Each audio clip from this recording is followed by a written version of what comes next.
So guys welcome to our YouTube channel online maths classes. तो आज हम करने जा रहे हैं क्लास 10th का चैप्टर नंबर 2 पॉलिनोमियल्स।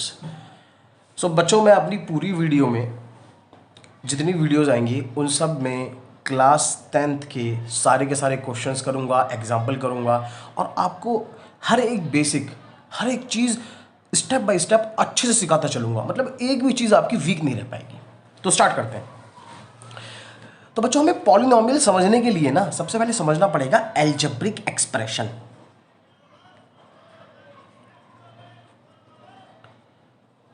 और ये अलजेब्रिक एक्सप्रेशन क्या होता है?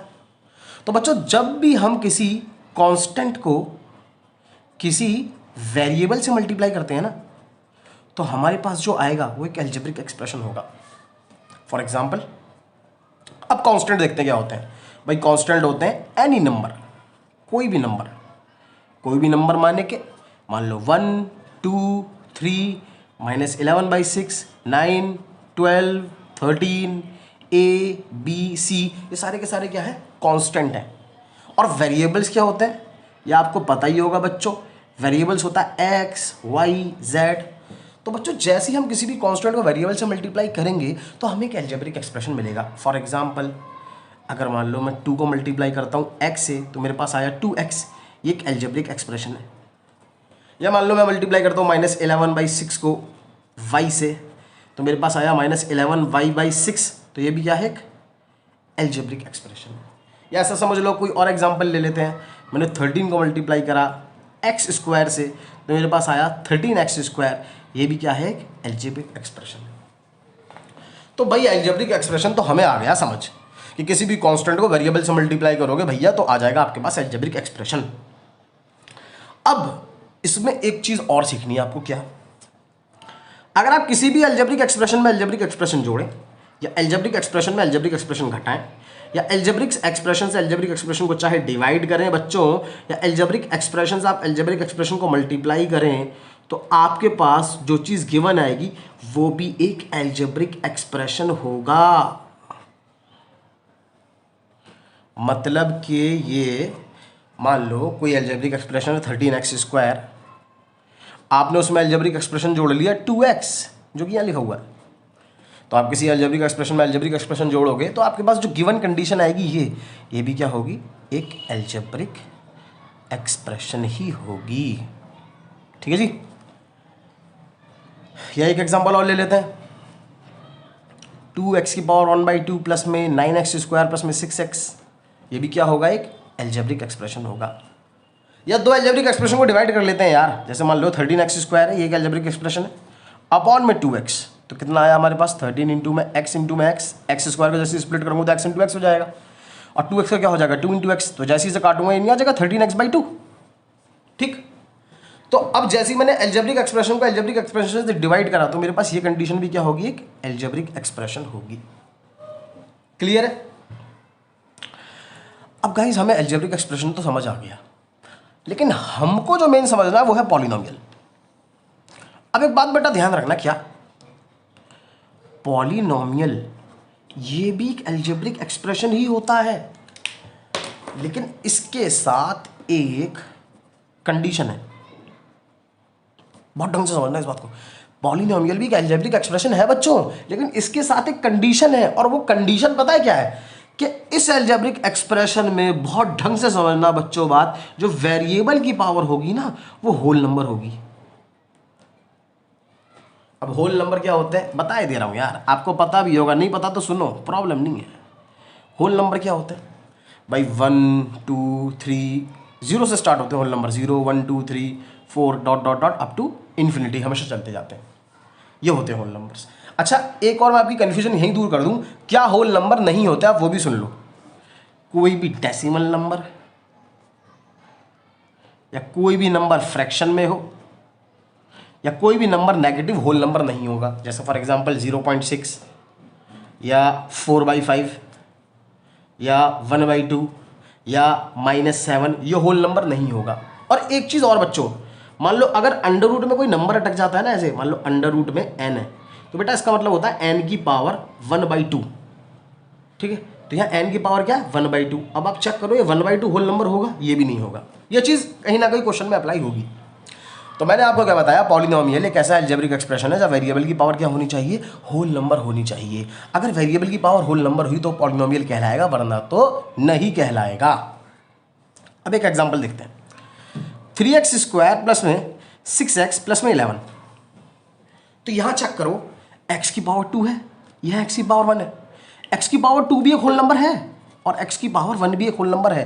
मैंने बोला था पॉलिनोमियल एक ऐसा अलजेब्रिक एक्सप्रेशन है जहां वेरिएबल की पावर क्या होनी चाहिए, होल नंबर। तो यहाँ x की पावर 2 है, यहाँ x की पावर 1 है, तो ये गिवन अलजेब्रिक एक्सप्रेशन पॉलिनोमियल होगा कि नहीं? अरे यार बिल्कुल होगा। ढंग से देखना, ढंग से एक एक एग्जाम्पल दूंगा, बहुत बढ़िया से क्लियर होगा।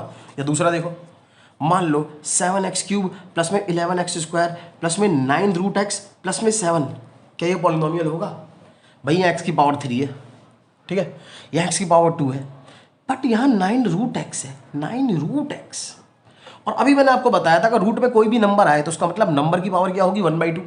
तो अगर ये 9 रूट एक्स है तो उसका मतलब क्या होगा, 9 इंटू में x की पावर 1/2। और 1/2 फ्रैक्शनल नंबर है और फ्रैक्शनल नंबर होल नंबर नहीं होता, तो इस वजह से ये पूरा का पूरा पॉलिनोमियल नहीं होगा। यहां बच्चों को एक और क्वेश्चन आ सकता है कि सर यह x की पावर 3 थी, यह x की पावर 2 थी, बस इस एक की वजह से ही ये पूरा पॉलिनोमियल नहीं कहलाएगा। हाँ भैया, ये पूरा पॉलिनोमियल नहीं कहलाएगा। ठीक, एक एग्जांपल और देख ले रहे हैं, 3। भाई रूट 3x प्लस में 11। अब बच्चे कहने लगे भाई मैं आपसे पूछूं ये पॉलिनोमियल होगा कि नहीं होगा? तो भाई ये पॉलिनोमियल होगा, क्योंकि यहाँ x की पावर 1 है। रूट 3 का मतलब है 3 की पावर 1/2। 3 की पावर 1/2 हो जाए, हमें उससे कोई प्रॉब्लम नहीं है। हमें प्रॉब्लम जब है जब वेरिएबल की पावर होल नंबर ना हो। नंबर की पावर होल नंबर हो या ना हो, हमें कोई प्रॉब्लम नहीं है, लेकिन वेरिएबल की पावर होल नंबर ही होनी चाहिए, तभी वो गिवन कंडीशन क्या कहलाएगी, पॉलिनोमियल कहलाएगी। ठीक, तो इसके बाद मैं आपके सामने 10 एग्जांपल्स रखता हूं, तो आप बताइएगा इसमें कौन सा पॉलिनोमियल है और कौन सा पॉलिनोमियल नहीं है। तो गाइस इसमें देखते हैं हम कौन सा पॉलिनोमियल होगा, कौन सा पॉलिनोमियल नहीं होगा। तो मैंने अभी आपको बात बताई कि पॉलिनोमियल एक ऐसा अलजेब्रिक एक्सप्रेशन है जहां वेरिएबल की पावर क्या होनी चाहिए, होल नंबर होनी चाहिए। तो अब आप ये एग्जाम्पल देखिएगा, एक्स स्क्वायर प्लस में 6x प्लस 5, यहाँ एक्स की पावर क्या है 2 और यहाँ एक्स की पावर क्या है 1, तो दोनों क्या है, होल नंबर, तो ये पॉलिनोमियल होगा। 7x square plus 6x plus 9, यहाँ एक्स की पावर 2 है, यहाँ एक्स की पावर 1 है, प्लस 9, ये भी पॉलिनोमियल होगा। यहां देखिएगा ये 3 रूट एक्स प्लस में 7x स्क्वायर प्लस 6। अब मैंने आपको बताया था रूट में अगर कोई भी नंबर रटके तो उसका मतलब क्या होता है, नंबर की पावर 1/2। तो 3 रूट एक्स का मतलब क्या है, 3 इंटू में x की power 1/2 and 1/2 is not a whole number, तो ये पूरा पॉलिनोमियल नहीं होगा। फिर उसके बाद आया हमारे पास एक्स क्यूब प्लस में 6x square plus 9x plus 3, तो यहाँ x की पावर 3 है, x की पावर 2 है, x की पावर 1 है, तो तीनों के तीनों होल नंबर है, ये पॉलिनोमियल होगा। यहाँ x की पावर 2 है, यहाँ 1 है, ये भी पॉलिनोमियल होगा। यहाँ x की पावर 2 है, यहाँ 3 है, ये भी पॉलिनोमियल होगा। कई इसी ढंग से देखिएगा, सबसे इंपॉर्टेंट पार्ट है, आप इससे बहुत कुछ सीखेंगे। 11 अपॉन में x अगर है तो इसका मतलब क्या है, 11 इंटू में 1 अपॉन में x। और कहीं से एक बात दिमाग में रखिएगा, 1 अपॉन में अगर कोई भी नंबर है तो इसका मतलब होगा नंबर की पावर -1। मान लो अगर मैं लिख रहा हूँ 1 अपॉन में x, तो इसे मैं लिख सकता हूँ x की पावर -1। ठीक है, ये एक्सपोनेंट का एक लॉ है। तो 11 अपॉन में x का मतलब क्या है, 11 इंटू 1/x, मैं ऐसे भी तो लिख सकता हूँ उसे। तो इस 1/x का मतलब क्या हुआ, x की पावर -1, तो ये क्या हो जाएगा 11 इंटू में x की पावर -1। तो गाइज यहाँ पे आपने क्या देखा, यहाँ x की पावर क्या आ गई, -1, और -1 होल नंबर है नहीं है, तो ये हमारा पॉलिनोमियल नहीं होगा। ठीक, मे भी काफ़ी बच्चे कंफ्यूज हो जाओ और ऐसे कर दें यार यहाँ तो x की पावर 1 है, कह देते हैं इसे पॉलिनोमियल। ना जी ना, ये पॉलिनोमियल नहीं होगा। उसके बाद ऐसे आया हमारे पास 9x स्क्वायर, उसमें 13x स्क्वायर प्लस 6x, ये भी आप चेक कर लो, पॉलिनोमियल नहीं होगा। और ये x क्यूब होगा, क्योंकि पावर क्या है 3 है यार, और यहाँ है x प्लस 1, यहाँ पावर 1 है, पॉलिनोमियल होगा। तो यहाँ तक तो हमने ये सीखा कि क्या पॉलिनोमियल होगा और क्या पॉलिनोमियल नहीं होगा। अब हम गाइस 2-3 चीज़ें और सीखते हैं जो इस चैप्टर को समझने के लिए बहुत ज़्यादा ज़रूरी है। फर्स्ट हो गया degree of a polynomial. Degree क्या है, मैं डेफिनेशन पे ना जाकर के डायरेक्ट अप्रोच से आपको समझाता हूं कि डिग्री है क्या चीज। तो पॉलिनोमियल में किसी भी वेरिएबल की हाईएस्ट पावर को डिग्री कहते हैं, हाईएस्ट पावर को डिग्री कहते हैं। आप पावर समझते होगे, मान लो यहाँ लिखा हुआ है एक्स स्क्वायर प्लस में 3x क्यूब प्लस में 9, तो एक पॉलिनोमियल है, यहाँ एक्स की पावर क्या है 2, यहाँ एक्स की पावर 3 है, तो ये चीज़ पावर होती है, ये चीज़ क्या होती है, पावर होती है। तो आपको किसी भी पॉलिनोमियल में जो पावर हाईएस्ट दिखे वो ही उसकी डिग्री होगी। तो यहाँ अगर आप चेक करो तो ये होगी एक्स स्क्वायर प्लस में 3x क्यूब, अगर 9 के साथ कुछ नहीं है तो उसका मतलब 9 इंटू एक्स की पावर क्या है, 0 है, क्योंकि यार किसी भी नंबर की पावर 0 होती है 1, तो अगर मैंने 9 इंटू में एक्स की पावर 0 लिख दिया तो एक्स की पावर 0 का भी मतलब क्या होगा, 1 ही तो होगा, तो है तो 9 ही ना, तो उसमें कंफ्यूज होने की जरूरत नहीं है कि यार आपने 9 इंटू में एक्स की पावर 0 कैसे कर दिया, एक्स कहाँ से लिया है आप, ठीक है।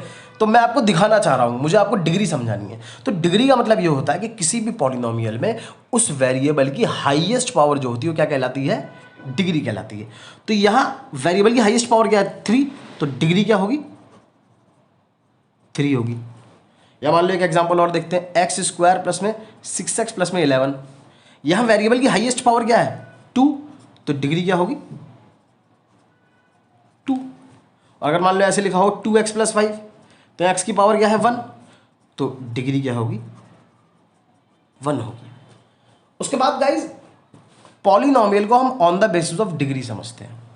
अगर किसी भी पॉलिनोमियल में जो डिग्री है, अगर वो 1, 2 और 3 है, तो अगर डिग्री 1 होगी तो ऐसा पॉलिनोमियल होगा हमारा लीनियर पॉलिनोमियल। अगर डिग्री 2 है तो उसे हम कहेंगे क्वाड्रेटिक पॉलिनोमियल, और अगर डिग्री 3 है तो इसे हम कहेंगे क्यूबिक पॉलिनोमियल, ठीक। तो जाहिर सी बात है यहाँ हमारे पास डिग्री 2 थी, तो ये कैसा पॉलिनोमियल था हमारा, क्वाड्रेटिक था, ठीक है। और अगर आप नीचे वाले देखें तो यहाँ डिग्री क्या थी, 3 थी, तो ये कैसा है हमारा, क्यूबिक। और यहाँ भी डिग्री 2 है तो ये कैसा है, क्वाड्रेटिक। और यहाँ डिग्री क्या है 1, तो ये कैसा पॉलिनोमियल है, लीनियर पॉलिनोमियल, ठीक। सो गाइज हमारे पास यहाँ 3 पॉलिनोमियल हैं, x square plus 6x plus 8, x square plus 8x plus 15, x square plus 10x plus 21। हमारे पास ये जो पूरा पॉलिनोमियल है ना, ये एक्सप्रेस हो रखा है, express in terms of x. आप खुद देख लो, पूरे पॉलिनोमियल एक्स ही एक्स दिख रहा है, इस वजह से पॉलिनोमियल को हम लिख देते हैं पी एक्स का मतलब polynomial in X, polynomial in X. अगर मान लो ऐसा होता X square Y square plus में 6y प्लस 8, तो हम इसे पी वाई कर देते, पॉलिनोमियल इन वाई, ठीक। अगर मान लो यहाँ z होता जेड स्क्वायर प्लस में 6z प्लस 8, तो इसे हम कर देते पी जेड, पॉलिनोमियल इन z। तो ये कोई मुश्किल चीज़ नहीं है। ऐसी x square plus 8x plus 15 है, तो इसमें भी x है, तो इसे भी हम क्या कर देंगे पी एक्स, और इसे भी हम क्या कर देंगे पी एक्स। एक बात, अगर मान लो मैं ये वाला पॉलिनोमियल उठाता हूँ P X is equal to X square plus में 6x प्लस 8, और इसमें वैल्यू भरता हूँ 1, तो फिर मैं सारे x में 1 वैल्यू सब्स्टिट्यूट करूंगा, क्योंकि मैंने इस x में भरी है ना, तो मैं इस x में भी भरूंगा और इस x में भी भरूंगा। तो ये हो गया 1 का स्क्वायर प्लस में 6 इंटू में 1 प्लस में 8, तो 1 का स्क्वायर हो गया 1 प्लस में 6 प्लस में 8, तो ये हो गया 15। तो इस बात का मतलब क्या है कि value of P X at x is equal to 1 is 15, कि अगर हम P1 भरते हैं इस वैल्यू में Px की, तो हमें क्या मिलती है, पूरे Px की वैल्यू 15 मिलती है। क्योंकि आप देखो ना P1 किसके बराबर आ रहा है, 15 के बराबर आ रहा है। So value of Px at x equal to 1 is 15। उसमें भी गाइज अगर मान लो मैं इसमें वैल्यू भरूं -2, तो क्या आएगा चेक करो, -2 का स्क्वायर प्लस में 6 इंटू में -2 प्लस में 8, तो ये कितना हुआ 4 -12 प्लस 8, 4 -12 कितना होगा -8, और -8 प्लस 8 कितना होगा 0। तो यह बात एक नोटिस करो बहुत ढंग से कि जैसी मैंने P-2 भरा, मेरे पास value of x at x is equal to -2 पे क्या आई 0 आई। इसका मतलब -2 पे इस पॉलिनोमियल की वैल्यू क्या है, 0 है। मतलब p -2 किसके बराबर है, 0 के बराबर है। तो हम क्या बात कहेंगे कि -2 इज 0 ऑफ द पॉलिनोमियल, या ऐसे भी लिख सकते हैं -2 इज 0 ऑफ द px। मेरा समझाने का मतलब आपको यहाँ पे ये है कि भैया जैसे मैंने p -2 भरा, मेरा आंसर क्या आ गया, 0 आ गया। तो पॉलिनोमियल की वैल्यू -2 पे क्या आई, 0 आ गई। ठीक है, तो इस वजह से हम कहेंगे -2 इज 0 ऑफ द पॉलिनोमियल। -2 खुद 0 नहीं है, -2 इस पॉलिनोमियल का 0 है, मतलब -2 भरने पे यह आंसर 0 आ जाता है। तो गाइस अब हमको सीखना है, हमने बात तो समझ ली 0 ऑफ द पॉलिनोमियल कि क्या, कि भैया पॉलिनोमियल की जिस पे वैल्यू 0 हो जाए उसे हम 0 ऑफ द पॉलिनोमियल कहते हैं। जैसे एक एग्जांपल और देख लो, मान लो अगर px equal to X square -1 हो, तो आप चेक करो अगर मैं इसमें p1 भरूंगा तो मेरे पास आंसर आएगा 1 का स्क्वायर -1, 1 -1 कितना आया, 0। और अगर मान लो मैं p -1 भरूं तो कितना आएगा, -1 का स्क्वायर -1, तो -1 का स्क्वायर कितना आया, 1 -1, तो कितना आ गया, 0 आ गया। तो आप एक बात देखो, ये px is equal to X square -1 plus 1 पे भी 0 हुआ है। अरे भाई इसे पॉजिटिव 1 ही होता है ना, और -1 पे भी 0 हुआ है, मतलब p1 पे भी आपका क्या आया है, 0, p -1 पे भी आपका क्या आया है, 0। अब मैं आपसे क्वेश्चन कर रहा हूं कि p+1 और -1 के अलावा कोई ऐसी वैल्यू है जिस पे ये 0 आ जाए। मतलब मेरे कहने का मतलब ये है कि भैया px is equal to X square -1 है, तो इस x में 1 और -1 के अलावा कोई ऐसी वैल्यू है जिसे भर करके आंसर 0 आ जाए। तो आप चेक कर लो, आपको कोई भी ऐसा नंबर नहीं मिलेगा 1 और -1 के अलावा जिसपे 0 आ जाए। चेक करके देख लो। तो इससे एक बात क्लियर हुई क्या, बहुत ढंग से, जो मैं आपको बात बोल रहा हूँ, एक बात क्लियर हुई क्या, उसे समझने के लिए एक एग्जांपल और देखना। मान लो px इज इक्वल टू आपके पास x+1 है, px इज इक्वल टू आपके पास x+1 है। अगर मैं चाहूँ कि ये पॉलिनोमियल 0 हो जाए तो चेक कर लो, मैं वैल्यू अगर मान लो 0 भरूंगा तो कितने आएगी, 0 + 1 1 आ गई। और अगर मैं वैल्यू -1 भरूंगा तो -1 + 1 कितनी आ गई, 0 आ गई। हाँ जी आ गई। तो इसका मतलब -1 is 0 of the px। Clear. तो -1 पॉलिनोमियल का क्या है, 0 है। तो मैं आपको ये बात समझाना चाह रहा हूं कि number of the zeros, number of the zeros बहुत इंपॉर्टेंट पॉइंट है गाइस, इसे बहुत ढंग से देखिएगा। Number of zeros depends on degree of polynomial. मतलब मेरा समझाने का तात्पर्य क्या है कि भाई भैया यहाँ पे px is equal to X की पावर 1 + 1 था, तो एक ऐसा पॉलिनोमियल था, लीनियर था ना, तो उसमें डिग्री क्या थी, 1।